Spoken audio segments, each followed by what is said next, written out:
નમસ્કાર, મારું નામ ડૉક્ટર મોલિના પટેલ છે અને હું આકાંક્ષા હોસ્પિટલ એન્ડ રિસર્ચ ઇન્સ્ટિટ્યૂટમાં આઈવીએફ સ્પેશિયલિસ્ટ એન્ડ ગાયનેકોલોજિસ્ટ છું.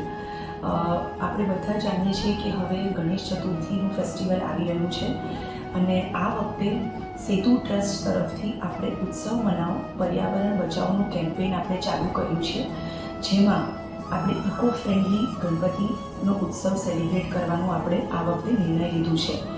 આપણે જાણીએ છીએ કે આ જે ધરતી છે એ આપણી માતા છે અને આપણે ઓલરેડી આ એન્વાયરમેન્ટ જે આપણું છે એમાં બહુ જ બધા ટોક્સિન્સ, પ્લાસ્ટિક અને એન્ડોક્રાઇન ડિસરપ્ટર્સ સાથે આપણે આખો વખત ડીલ કરી રહ્યા છીએ. દર વર્ષે ગણેશ ચતુર્થીમાં સ્પેશિયલી જે મૂર્તિ ગણેશ ભગવાનની આપણે બનાવીએ છીએ એમાં ખૂબ જ પ્લાસ્ટિક, આર્ટિફિશિયલ કલર્સ ને બધું વાપરતા હોય છે અને એનું જ્યારે વિસર્જન થાય છે તો આપણી જે જન્મભૂમિ છે એની સાથે સાથે આપણી જે નદીઓ છે એ બધું પણ બહુ જ કોન્ટેમિનેટ થાય છે. એટલે આ વર્ષે સેતુ ટ્રસ્ટનો આ બહુ જ સારો એક કેમ્પેઇન છે જે આપણા એન્વાયરમેન્ટને ફ્રેન્ડલી છે અને એન્વાયરમેન્ટના બેટરમેન્ટ માટે છે.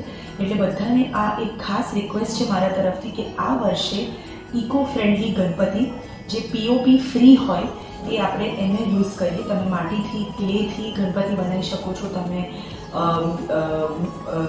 ક્લે મોડલથી બનાવી શકો છો, તમે ઇકો ફ્રેન્ડલી પ્રોડક્ટ્સ યુઝ કરો તમારી મૂર્તિ બનાવવા માટે, જેથી કરીને આપણે સરસ રીતના આ ઉત્સવ પણ સેલિબ્રેટ કરી શકીએ અને આપણા ધરતી માતાને પણ કોઈ હાર્મ ના પહોંચે.